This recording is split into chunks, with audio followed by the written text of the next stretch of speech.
Hello, I'm here with Kenny Shaffer to discuss a very interesting experience he had recently while he was searching for capped bust halves on eBay. Kenny, can you explain to us what happened? Yeah, so I'm a coin collector, and my area of specialty, I guess, is the Cat Bus half dollar series. And I frequently will search eBay for newly listed coins. And about a month ago, I was searching the newly listed ones, and 1813 had just popped up. And I started looking at it, and something just looked off about the coin. It didn't look quite right. And I went and looked at the reverse picture of the coin, and it became apparent to me that the coin was a counterfeit. So I messaged the seller and told him, "Hey, look, you're trying to sell a counterfeit coin here." And after I explained the diagnostics to him, he was good enough to pull the listing. Oh, good. I think you have some photos to share with us to show us exactly what you saw and explain it to us. Yeah, we got some slides of the eBay listing. Okay, so yeah, this is the listing of the coin I found. As you can see, it looks, I mean, at first glance, it looks pretty good. Once I started looking at it closely, especially the reverse, I noticed the reverse is a style that is actually not used until the 1820s on the Cat Plus half dollars.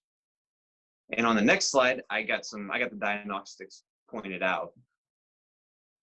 Okay, so what I didn't realize at first exactly what was wrong with the obverse, but I think what it really is the relief of the authentic coin, the one you see on the right there with the green arrow.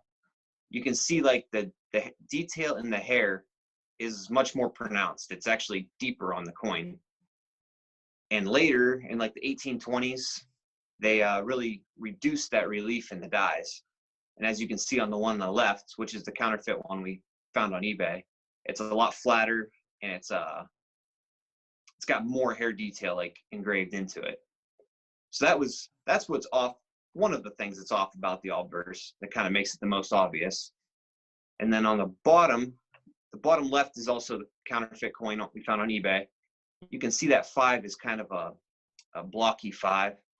And that, again, that style is not used till later, till I think 1819 is when they started using that style 5. And then again, on the right-hand side there with the green circle, that's a authentic 1813 reverse. And you can see it uses a much more slender 5. And they use that all the way up through 1818 and into 1819 on some of the overdates. Mm. And on the next slide, we have, once I found this coin and found it was counterfeit, I always try to find the origins of these coins. I think it's just interesting to see where they come from. So I went to Alibaba's website and searched for 1813 half dollars. And sure enough, one popped up. And as I was looking at it, it has a lot of the same diagnostics. And on the next slide, I think we go into some of those diagnostics. So here's the eBay listing. And we blew up right behind the eye. You can see a little, like a dye dot there, which was caused by a divot or a impression in the actual die that was used to strike this coin. And then below, the second picture, that is actually the coin from the Alibaba website.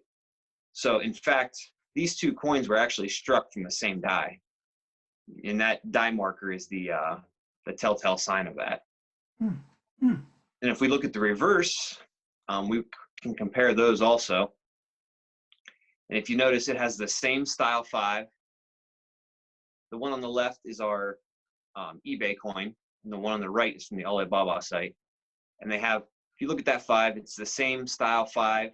It kind of has the same position. It's set low and kind of tipped to the right a little bit. So in my opinion, this coin that we found on eBay was created by the same dies that are made the ones on Alibaba. That's very interesting, Kenny. Thanks for sharing it with us. Do you have any advice for people as they look to buy coins like this? Yeah, if you're looking to buy coins and you're not sure you can differentiate between a authentic coin and maybe a good counterfeit, you could stick to buying coins from a reputable dealer, maybe certified coins from a reputable dealer, and then that will really protect you in the long run. If you want to be able to identify these coins, maybe a counterfeit or a altered coin, you should really study as many authentic examples as you can. And when you know what a real coin should look like, these fake ones kind of jump out at you. Just the little things, like we just talked about, those little markers, you'll see that something's not right about it. So you could study these little markers on individual counterfeit coins, but you might know what that one looks like, but then a new counterfeit, maybe a better one will come out, and it'll have different markers, might be a little better, and it might slip by, and you might buy a counterfeit coin, which could be a costly mistake. Oh, yeah. So the advice is really study the real coins, the authentic coins, not the counterfeit coins, so you can see when something's wrong. But yeah, that'd be my recommendation. Excellent. Well, thanks for sharing this with us, Kenny. It's a great example. And viewers, if you're interested in more videos like this, Kenny has more counterfeit coins that he's discovered, and we'd be happy to share more with you if you want to leave some comments below on the video. Thanks a lot, Kenny, and thank you for watching. Goodbye.